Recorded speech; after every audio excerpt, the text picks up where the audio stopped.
It all started in Kaduna, during their NYSC year. Akin, the privileged son of a wealthy Lagos business magnate, met Adanma, a driven and kind-hearted woman from a modest background. Despite coming from different worlds, something about her drew him in. She wasn't just beautiful, she was intelligent, confident, and full of dreams.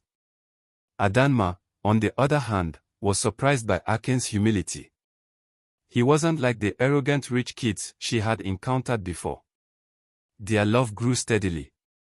They shared everything: dreams, laughter, and late-night talks about the future. They made memories exploring Kaduna, visiting local suya spots, and taking long walks around the camp. Akin adored Adanma's ambition, while she admired his kind heart. But even in those happy moments, she worried about his family. Would they accept her? When they returned to Lagos after NYSC, Akin introduced Adanma to his mother. It did not go well.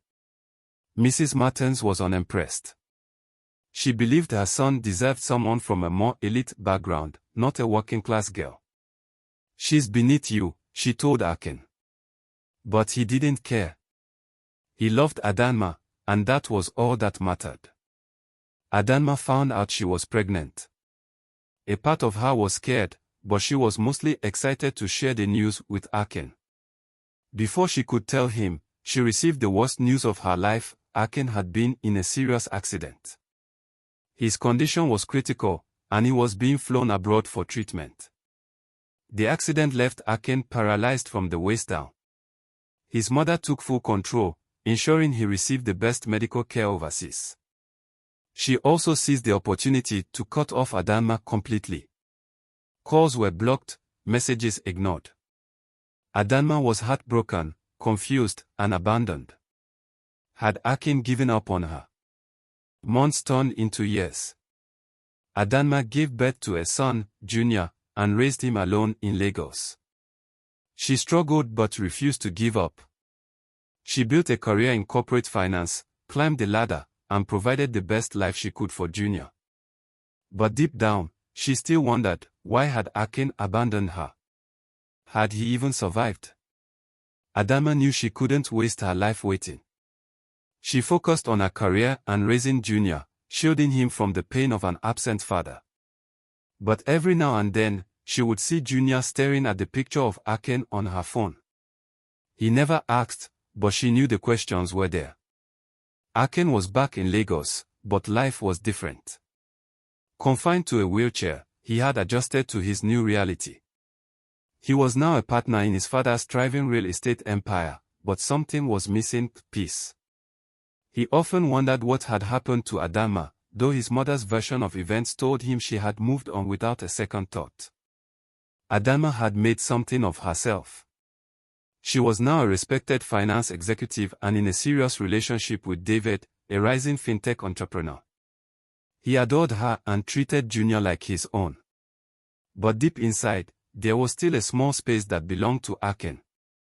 One morning, on the way to drop Junior off at school, Adanma's car broke down in Ikoyi, right in front of Akin's office.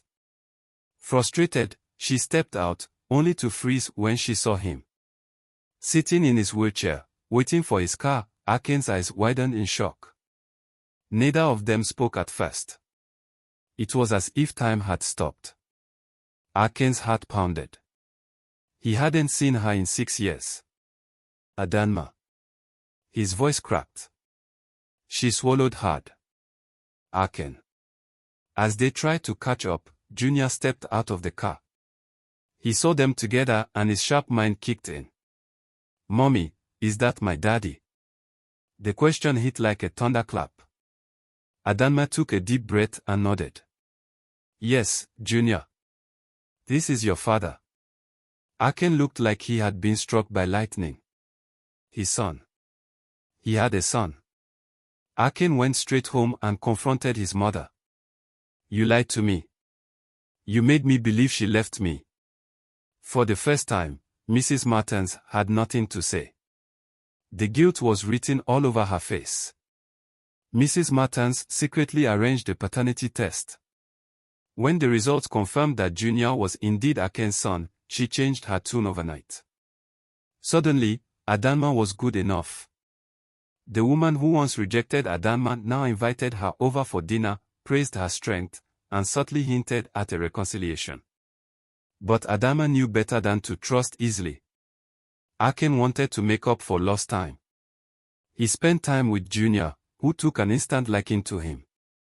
But he also wanted Adanma. "I never stopped loving you," he told her one evening.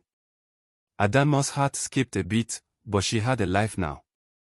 David noticed the shift immediately as Adanma was distracted, spending more time with Junior and Akin. David tried to act as if it didn't bother him, but jealousy crept in. "Are you sure this is just about Junior?" he asked one evening. Adanma reassured him, but doubt lingered in his eyes. Adanma found herself in the middle of an emotional storm. David, once understanding and patient, was growing agitated. "I won't stand by and watch you slip away," he warned. Meanwhile, Akin's mother continued her campaign for reconciliation. Adanma felt torn. Was she meant to rebuild her past, or embrace her future? The tension reached its peak. David confronted Adanma, demanding an answer.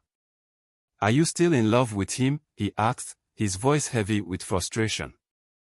Adanma stood frozen, her heart racing. Akin, watching from a distance, waited for her response. But the words refused to come. The future is uncertain, and only time would tell where fate would lead her next. If it was you, what would you do? Thank you for watching.